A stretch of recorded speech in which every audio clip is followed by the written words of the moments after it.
दोस्तों, मेरा नाम है कुमकुम बिनवाल।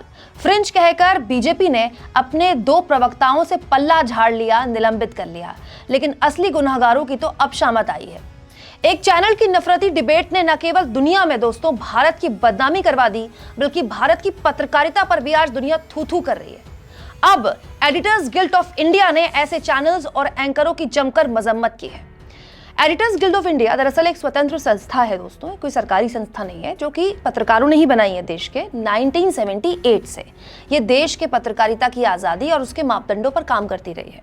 आसान शब्दों में कह लीजिए कि एक तरह से ये देश में पत्रकारों का सबसे सम्मानित इंस्टीट्यूशन है, जो कि खुद अपने आप अपने भीतर मंथन करता रहता है कि क्या सही है क्या गलत है। आज उसी एडिटर्स गिल्ड ऑफ इंडिया ने देश के नफरती चैनलों और एंकरों के लिए बकायदा ये प्रेस नोट जारी कर कह दिया है कि मीडिया संविधान और कानून को मजबूत करने के लिए है, ना इसे तोड़ने के लिए। एक टीवी डिबेट में सत्ताधारी दल के प्रवक्ता पर कई देशों के नकारात्मक रिएक्शन से भारत को शर्मिंदगी झेलनी पड़ी।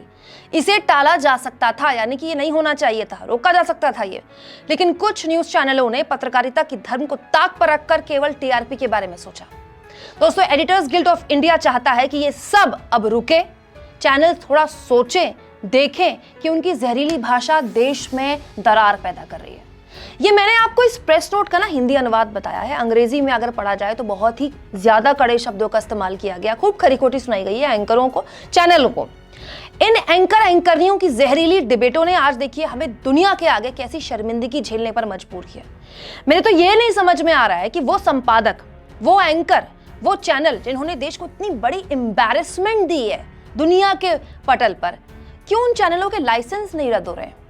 क्यों ऐसे संपादकों की, ऐसे एंकरों की नौकरी नहीं जा रही है? ना केवल इनको नौकरी से निकालकर इन पर देशद्रोह का केस क्यों नहीं चलाया जा रहा है? सोचिए, इन चैनलों की नफरती डिबेट की वजह से अरब देशों की सरकारों ने अपने यहाँ के भारतीय दूत को तलब कर लिया। न जाने कितने अरब देशों में रह रहे भारतीयों को इसका नुकसान होगा, खामियाजा भुगतना पड़ेगा, फिर भी ये चैनल चल रहे हैं। दोस्तों, इस प्रेस नोट में एडिटर्स गिल्ड ऑफ इंडिया ने चैनलों का कंपैरिजन किया है रेडियो रवांडा से, जिसने एक वक्त में अफ्रीकी देशों में नरसंहार मचाया था, जिसकी वजह से अफ्रीकी देशों में नरसंहार हुआ था।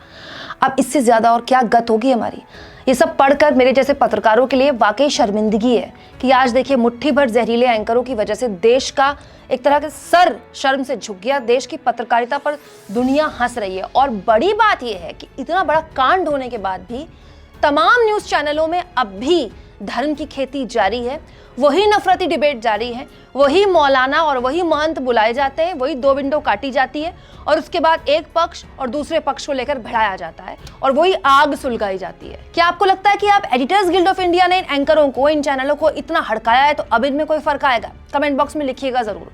और दोस्तों, चैनल को ज्वाइन भी करें, सब्सक्राइब भी करें, और अब यूट्यूब ने हमें थैंक्स का भी ऑप्शन दे दिया है, जिसके जरिए आप जब चाहें हमारे फ्री जर्नलिज्म को सपोर्ट कर सकते हैं।